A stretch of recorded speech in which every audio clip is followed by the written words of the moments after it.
Welcome back to the FloTrack podcast.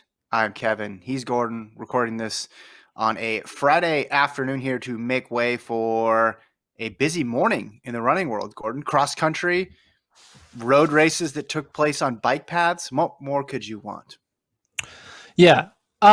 You could want more is what you could want. You could want a Big Ten championship. You could want a week out from New York City Marathon. You could want the fastest American in our lifetime in road races to run a race that's not on a walking trail, that actually is live streamed, that actually is like makes our sport look legitimate and not just like a hidden tempo run. I don't know. That's what we could want. We could want a lot more. I've run on that bike path before, so that was good. Do you remember when Alan Webb broke the American record in the mile, and it was in this track in Belgium that was in the forest, and there weren't a lot of people there. It was a small meet, and people are like, man, track, that tells you all you need to know. This guy breaks the American record and there's no one there. Galen Rupp was going to take that to the next level with this half marathon in the forest of like, no, there's going to be Craig Engels, Pat Tiernan, Segura Saku, Mike Smith on a bike, and a bunch of trees. That's going to be it. Yeah. Oh, and you're only going to know about the race like 24 hours before it starts, right? That's and you're going to get 3 updates throughout. It was. What's you know the what it point? reminded me of? What? What did it remind you of? No, it just reminds me of. Do you know back in the day? I don't know. You're younger than I am, but you had to kind of wait for the scores to go across the ticker like we have on ESPN or whatever game you're watching. So like March Madness, if the game wasn't on in your area, you're waiting for them to update the score every 15, 20 minutes on the bottom. You're like, my team's down 2. And then 4 minutes later, you get another update. That's how I felt with this. We got like 4 tweets. That was it. I felt like I was watching the local news channel to see if my school has a 2-hour delay because of weather. And that's what I felt like. I don't know. It just seems like, it's like, what are we doing here? Like, why do we need I mean, I don't know. I don't want to criticize. He ran fast. He ran fine. It's just like a joke that our fastest person in our country is able to just like run on his like in his backyard and call it a race. And like you said, you're kind of happy the American record didn't go down, because the American record should not be something that happens on a towpath, right? It should be something that happens in a race with people there, you know. So, but anyway, right. 60:22 is what he ran. At least that's what we think, according to a random person on Twitter, you know, like who just happened to be driving by and took a photo of it. Like, we found out he ran 60:22 by literally a person who's not like I don't think she's a journalist. I think she's just like a random citizen. Oh, she is? Oh, okay. I thought it was a random citizen. I think Sarah Lorge Butler, I think they let one person in because they wanted to chronicle it. And that's smart, because if you broke the American record, you want someone there to write about it. They let one person in so they can chronicle it with 3 tweet photos. That is not letting it, like, that's stupid. Like, this, sorry, it's just frustrating that, like, yeah. The marathon account was supposed to tweet updates. The Eugene Marathon account was supposed to do it, and they sent, and they're off. And then it went dark. Yeah. Anyway. That was it. And then there was no, like, live results page. Like, here's the thing. I'm really good sleuth at finding live results pages for even hidden events. I was doing it during the crazy stuff during the pandemic. But, like, once I saw a photo of athletic.net on the bibs, I was like, okay, it's an athletic.net live event. So I went to their live page, and obviously they have a bunch of timers. So I was like, all right, which timer is it? So then I went through sleuthing through Eugene Marathon's previous timers. I found their timer, and they didn't have it up. So I was like, oh, okay, I'll look at the URL. And I literally started adding a number to the URL of other results and kept on adding one to it until I got to the most recently created results page. But they didn't even have a live results page made. Like, this wasn't a race. If there's no live results page, if there's no, it's not real. It doesn't count. It's not real. It's just, it's a training run. It's a training run that we're pretending. It's a training run. That's all it is. Yeah. I'm sorry. It's not a race. So Osako ran 61:15, which is a good time. So Rupp beat him by almost a minute, and then they had 2 rabbits in there because we saw from one of the other pictures, Tiernan and Engels, but that was pretty much it. I'm looking at the picture of Rupp crossing the finish line. I mean, we've finished road races with much more fanfare than this. There's 3 people with cameras, 2 people holding a finish tape, and it's legitimately on a bike path, which I don't think they closed. So this could have gotten real weird if we channeled full NAU and there was Moto City, or there was some sort of kids run out for the day. It could have gone sideways about mile 7 or something. But put all that aside for a second. What do you think of his performance? Does it tell us anything more about Galen Rupp? I don't think so. I think it just tells us he's healthy. That's all I got from it. There wasn't I mean, that's what we thought. 60. I mean, Galen Rupp should be able to do a sub 61 if he's healthy, and that's what he did. I think if he's like ready to like rip a fast one, he's going to be in sub 60 shape. He's not there, but maybe he is in sub 60 shape, but he ran 22 seconds slower because he's running on a local toe pad. Feeling of there's zero pressure in this. It's not a real race. So Yeah. of course you're not gonna. Yeah, it's just it's a sot. All he did was trying to get. He was trying to win a Strava segment. That's what I get from this. It was a Strava segment win. He ran 60:22 to get the PR of the 13.1 Strava segment. Congrats. But yeah, I mean he's healthy. That's what I get from it. He hasn't lost a beat. He should be, if he stays healthy through the summer, should be a factor at the Olympics. There's nothing more you can take from it, though. Just the ridiculousness that he's the greatest of all time, one of the greatest of all time, and this is what we get in 2020. And the excuse of pandemic for people's safety, that's bull. It could have been done differently. So anyway, you should talk to his coach about that. It sounds like he has some strong words. If only you could contact his coach. Yeah. He was 35 seconds or so off of his PR. I wonder if this was his fastest practice run, because I'm going to essentially call it a practice run. Has he ever run a faster half marathon within the context of training? Because you're right. This was more similar to a training run than it was to a major marathon. What's he going to do now? You and Lincoln talked about no Boston. I'm assuming he's not going to wait until the Olympics to run a major marathon again. Or at least a major road race of some sort. He's gonna have to just go outside the U.S., I'm guessing, to find something. Do you think he'll run a marathon? I think he will. I mean, Hasse is running now. They're not in the same group anymore. But Hasse is running in December at this Valencia marathon. Apparently, I think he'll find something that's available in Europe, maybe an elite only small field type setup, and do it early, either late in 20. Well, you probably know more than I do. Do you know if he plans on running something? Well, I think the only thing that, like, I don't think he's going to run like a tune-up marathon. Like, I think he's only going to run a marathon if he's trying to break the American record. So I think it's going to be an American record attempt, and then you got your Olympic gold attempt in the summer. Right. Like, but I don't know where's the race that's an American record attempt. I don't know. You'd have to find some. Wouldn't that be in the spring? I mean, if your designs are to break the American record, how many more chances do you have? Yeah. It's not a lot. He's not old, but he's definitely not young. And one of the marathons is being taken up by the fact that he's running the Olympics.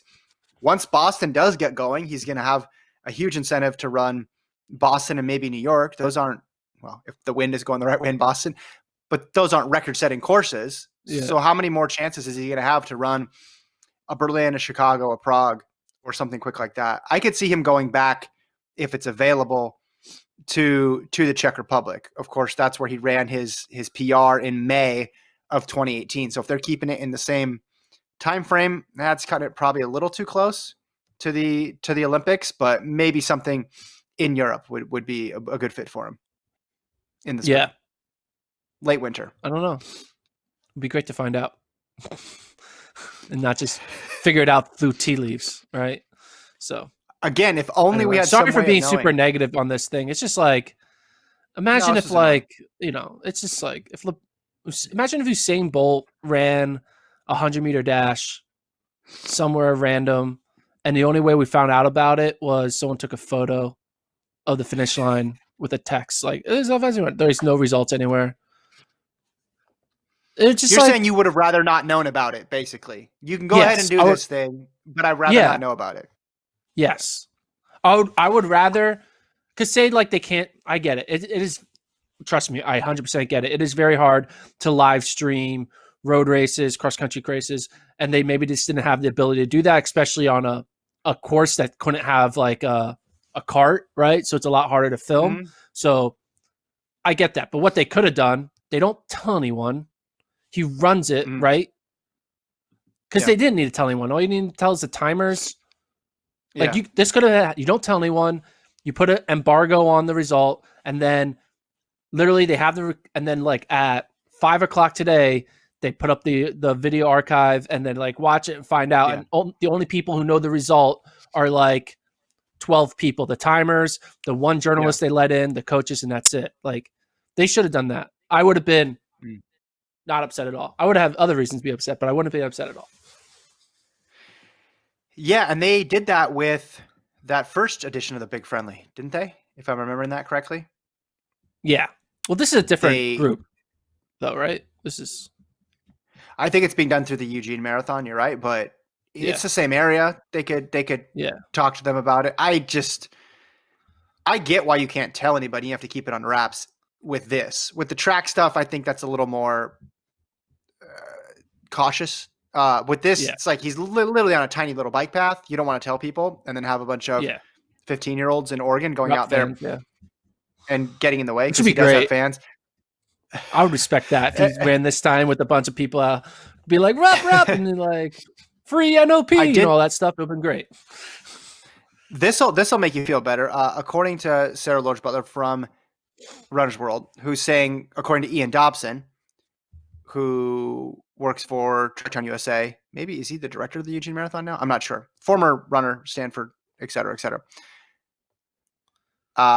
Rupp got the 10-mile American record with his 45:53 split. So now I bet you're in. Now you think it's worth it. No, now I'm even more upset. You said to me, you know what you said to me in the text. You're like, thank God there wasn't an American record because this is not what we want to represent America for record-breaking purposes, right? You know what else is lame? Intermediate records. Records set on the way to other distances. It means the record's not very strong. No, I'm not getting too excited about it. Okay, let's move on. Let's talk cross country because you're way more excited about cross country. You know, going into today with these events on the table, I said, man, we're probably going to end up talking mostly about Rupp and then cross country's going to be a footnote. But we saw the 3 tweets. We saw the time that was over 60 minutes. And now I'm pivoting to being all in on cross country. Let's start with the Big 12, where you got something right. You've been talking, you've been beating the drum about Wesley Kiptoo for a while, and the guy from Iowa State goes out and just rocks this field, gets a big win over Isai Rodriguez, and the team race between Oklahoma State and Iowa State was very close. But just from looking at these splits here, it looks like you are right. Kiptoo is not one to be messed with this year. Yeah, I mean, he basically got out to a 13-second lead, I believe, at 3K, and then it just never went away. It just stayed. It was like he went out 3K, 13-second lead, and then the pack just stayed the exact distance behind him, and won with ease. So, but I think the result, something's happening because the results for it crashed for me too. I was hoping you memorized. Yes, the women's results. All right, maybe I have to bring up T-First or something. So. Yeah, they're on T-First. Okay. But the story of the meet, obviously we knew Wesley Kiptoo was probably going to most likely dominate, was the team battle where Iowa State and Oklahoma State tied. Yeah. And the team with the slower time average, actually won. So Oklahoma State's average time was 23:22. Iowa State's average time was 23:21. Yeah, Iowa State loses. And the reason why is because the tiebreaker, as for some reason people never really understand, it's head-to-head matchup. Basically, Iowa State had a better number 1 runner and a better number 2 runner, but Oklahoma State had a better number 3, 4, and 5 runner. So as a result, Oklahoma State wins the tiebreaker. Yeah, shows that Iowa State's still legit. They got Wesley Kiptoo is going to be a low stick. Festus Legat showed that he can run up there. I mean, But if you look at the times now that I think about it, Festus Legat was way back behind Rodriguez. So he was what, like 30 seconds back. So really, Yeah. the pack, we don't know the quality of what a Legat or Victor Schutzma or Alex Mayer are because they were so far behind the top two guys. So are these guys our top 40 guys? Are they top 60 guys? We don't know. But anyway, what I wanted to say was what I got from this race is even though Oklahoma State won over the tiebreaker, there was a big drop off at Oklahoma State's number 6 runner. So Oklahoma State really only has 5 guys. They don't have any wiggle room. Whereas Iowa State, they went 9, 11, 12, 14. Oklahoma State was 8, 10, and then 20, 25. So Iowa State wasn't able to take advantage of their depth. Oklahoma State went 5 for 5 with their runners and were able to get the win. 2 things jumped out at me. One, that's the worst way to do the tiebreaker. The best way to do the tiebreaker in cross country, and my personal favorite, is the 6 runner, because that's the point of the 6 runner. They push, make other people's scores higher, and then they're also the tiebreaker in a tie. The other way is the way you mentioned, which is total time. It should not be adding up the head-to-head of the first 5 because you've already counted the first 5, and that's how you got to be tied in the second, in the first place. Then the other thing I noticed was, well, my results crash here, but if I'm remembering correctly, 11 of the top 12 in this race was Oklahoma State or Iowa State. Only half to night of Texas on the men's side of things broke into that group. It was basically an Iowa State, Oklahoma State dual meet. I'll let you finish on that and break down the women's race as well, too, because I have to blow my nose real quick. Alon, go full screen to Gordon. Go. Well, one thing I want to say while you blow your nose is that, are you saying that Oklahoma State is an illegitimate Big 12 champion, that should be a huge asterisk on OK State's team, that they don't deserve the title because you think 6th man tiebreaker or time tiebreaker should be more important than head-to-head? I think we got to put you in touch with Dave Smith, and you got to tell that to his face that you don't believe his team truly won the 2020 Big 12 championship in the middle of a pandemic. So it's a I just bad want way that to to go do on a record. tiebreaker. So this It's is a bad like way to winning do the a bubble tiebreaker. championship. Yeah. It's like winning the bubble championship. Dodgers, It is. I agree. Lakers, It is. Oklahoma State. It's a stupid way to do the tiebreaker. I mean, yeah. Well, I can also argue scoring a cross country meet the way you score it is also stupid. Like, I think it should be total time. Total time.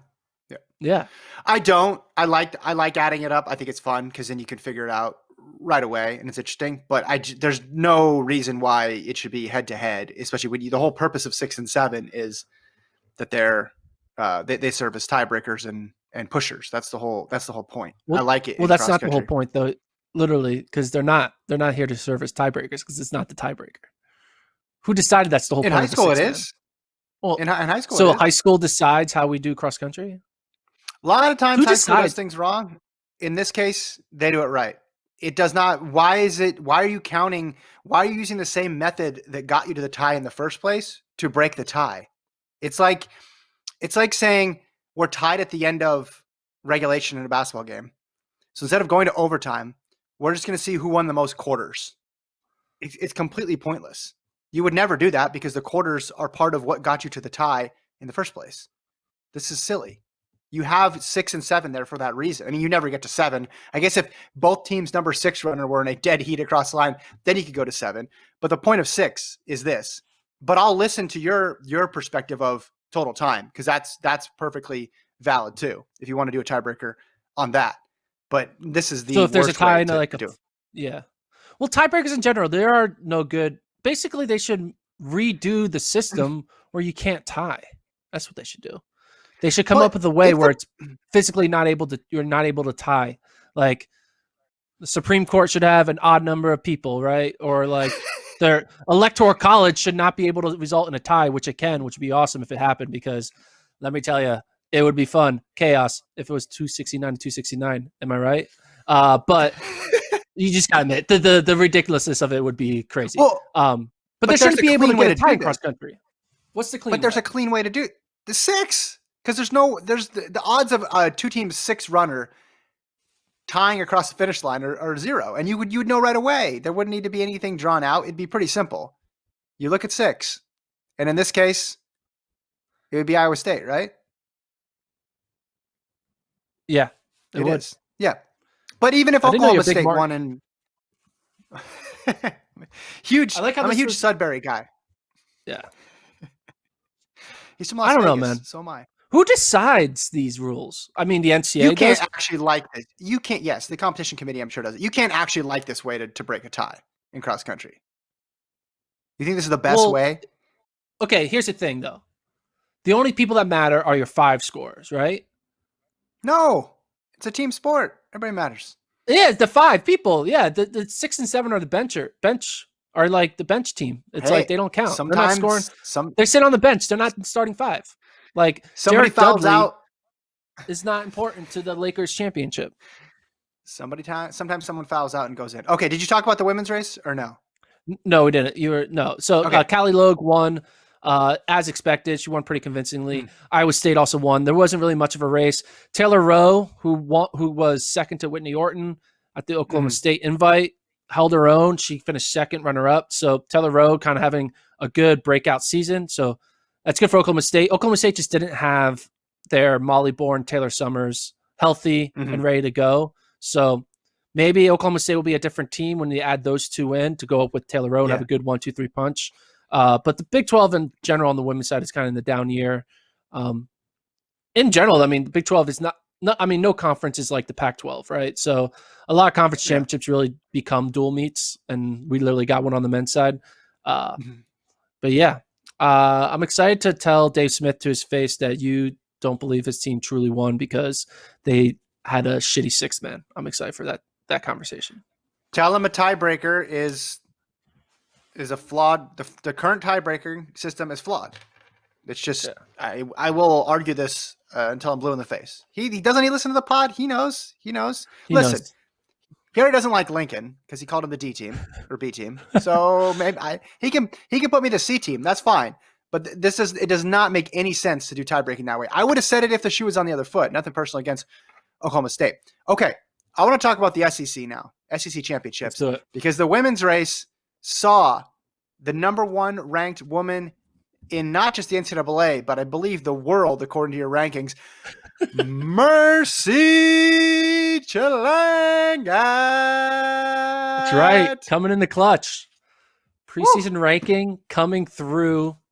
Mercy Chalangat, who everyone were like, why do you rank her in the top 10 individually? This is why, right here. And she didn't have a good regular season, but she showed up when it mattered, and she won convincingly too. She won by 12 seconds, so it wasn't a close race. Alabama put 3 in the top 6, which was impressive. Alabama women end up finishing second, which is great for them. They beat a good Ole Miss team.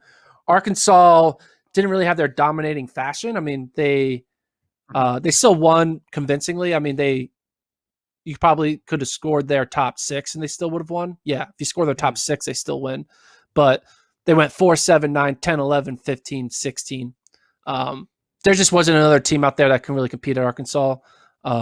Maybe if Alabama had one more top 15 runner, maybe it would have been closer. But Lauren Gregory was Arkansas's number 1 runner. Arkansas's been kind of going back and forth with who the number 1 runner is. Like one time it was Taylor Ewert. Now it's Lauren Gregory. I think Abby Gray was their top girl one time. So they're a little, back and forth. But yeah, Mercy Chalangat showing that she's going to be a top 20 individual at NCAAs in Arkansas. Top 20. Come on. What? Not top 20. You mean Top 5. 10? Top 5. Yeah, top 5. Come on. I'm giving myself some wiggle room for like something could Kaladi, happen. Orton, Chalangat. That's my big 3 right now. That's who it's going to come down to. Okay. Listen, Gordon. This was interesting because we had, Alabama, the women are doing their impersonation of the men's team a couple of years ago, where they go 1-5-6. They have 3 in the top 6 in a conference meet, and they lose by 16 points because then they go 22-23. It reminds me of the Vincent Kiprop, Gilbert Keegan era of the Alabama men, where there was just so much firepower up top, and if you had anybody else right there, you'd have been fine. Well, here's the thing about that. Here's the thing about Alabama. We don't know how they're going to qualify because there's not going to be regionals, but Alabama women might end up qualifying. And if the Alabama women get to an NCAA meet, having 3 top tier people. If you have 3 All-Americans, it doesn't matter how bad your 4 or 5 are, because they'll end up being maybe a potentially top 15 team. I think maybe top 15, top 10, because if you have those low sticks, it helps. Yeah, and maybe there's one Something other to think about. person. Maybe there's one other person they can get between now and then, or somebody who was injured. But when your number one is Mercy Chelangat, you're better than pretty much everybody else in the nation. That's how I've always felt. Okay. Arkansas, 4, 7, 9, 10, 11. I bet they packed that in. I didn't see video of the race, but I bet Logan Morris, Gray, Ewert, and Gear they all finished within 14 seconds of each other. I bet they ran together. Gregory, I'm interested because I think she has a high ceiling. She's someone who's made NCAA finals on the track, so I think she could be a top 20 person. But all in all, I don't know if I see Arkansas getting on the podium would be an accomplishment in March. I think it's a reach to get to that point unless there's somebody else, some other person that they have. But yeah, this was a statement run for Mercy Chelangat and for your rankings. It was a 2 for 1, as we'd say. Moving over to the men's side. Thoughts? No, I want to talk about the men's race. So maybe people don't know this, but I'm not sure if it's been internally, you and Lincoln, or maybe just you, or maybe just Lincoln, we're kind of surprised that during my COVID rankings, I ranked Mario Garcia Romo so high. You're like, who is this kid? He ended up winning SECs. It's pretty impressive. So these times you're dunking on my rankings, man. Sometimes I'm right? Sometimes you got to give me a little bit of credit. But Ole Miss going 1, 2, 3 was very impressive, I thought. Yeah, you got Chelangat and you got Garcia Romo. You can't spell goat without the G for Garcia Romo. Or Gordon, Yeah, exactly. Cole Bullock was second, and then Waleed Suleiman was third. They all were within about a second and a half of each other. But what do you do with Arkansas's performance? Because they were clearly running together. Kemboy, Meade, McLeod, Chevison, Young go 5, 6, 7, 8, 9. And they all, I mean, unless it was an accident, but I think Amon Kemboy can run with Mario Garcia Romo. Is that accurate to say? Okay. I mean, they were all together. Like, everyone was in the top group. The top 5 guys were all in the front pack at 5K.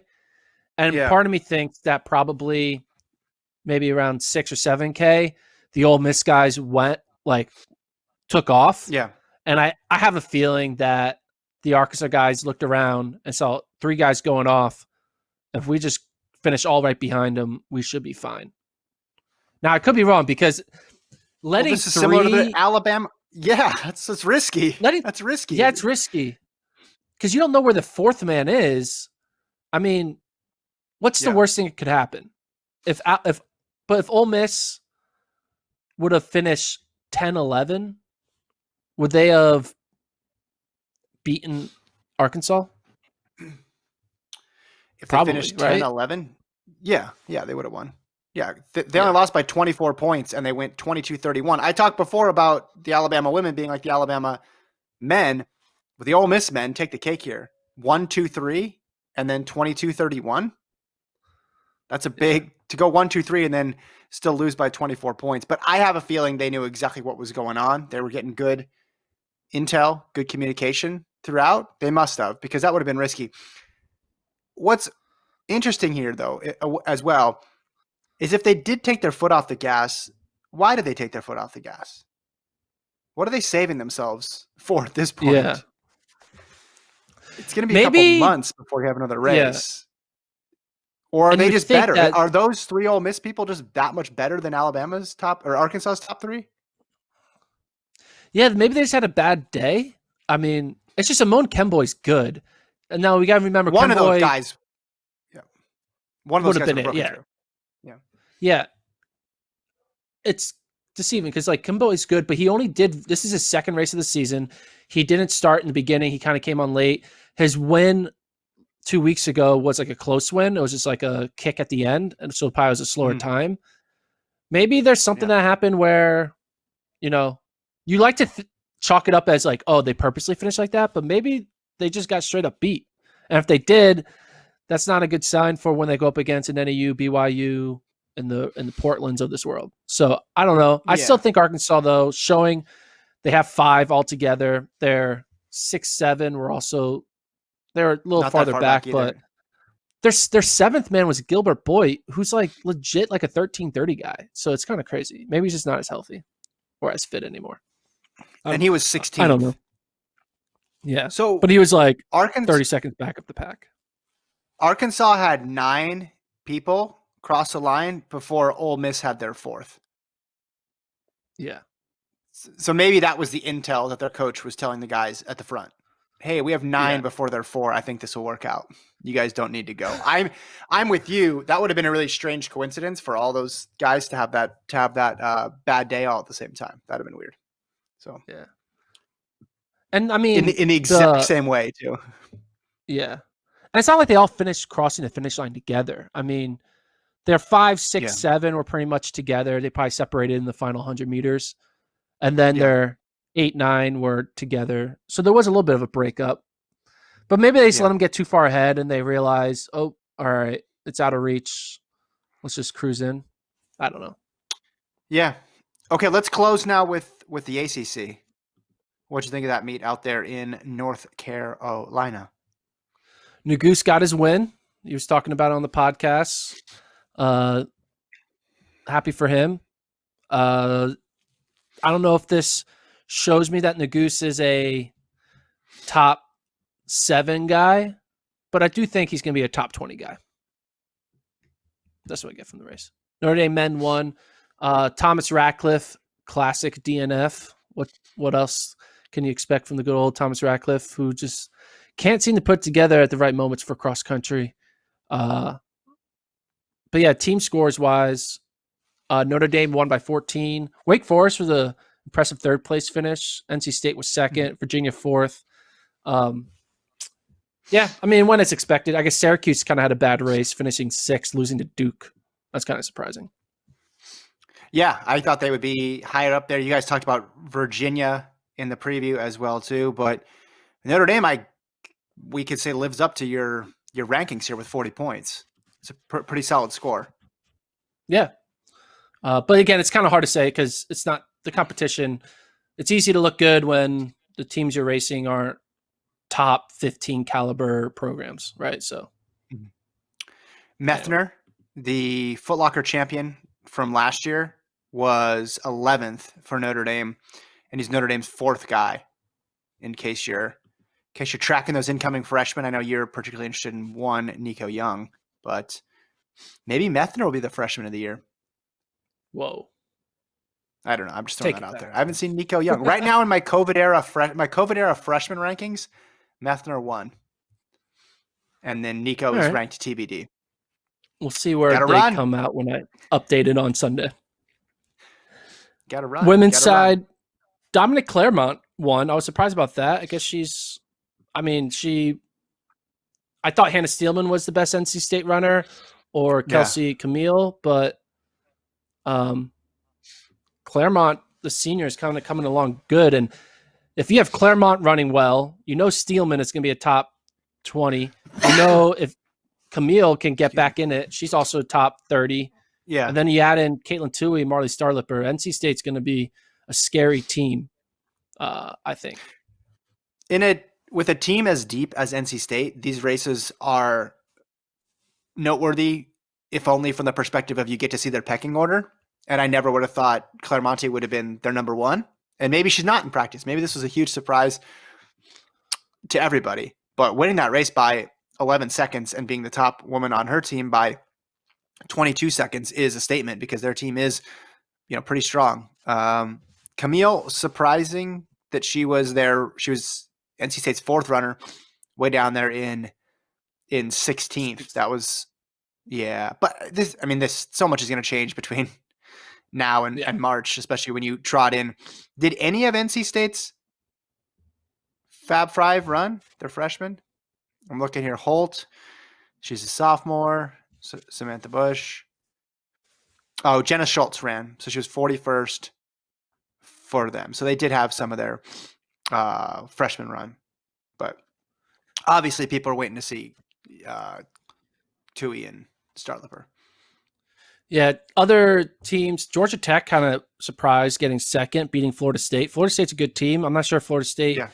is all the way back, but I thought Florida State was a sneakily good top 7, 8 nationally ranked team, but Georgia Tech beating them, they only beat them by 10. It's kind of a hodgepodge once you get from second to sixth because second had 99, third had 109, fourth 114, fifth 116, sixth 116. So you Yeah. shuffle it up and it can finish in any order, I think. North Carolina had a good showing. Milt, getting fifth for those women. There's freshmen who's still looking pretty good. Sasha Naglia finished sixth in this race as the top Mhm. freshman in the ACC. Who would have thought that North Carolina had the top freshman in the ACC and not NC State, right? That's kind of crazy when you think about it.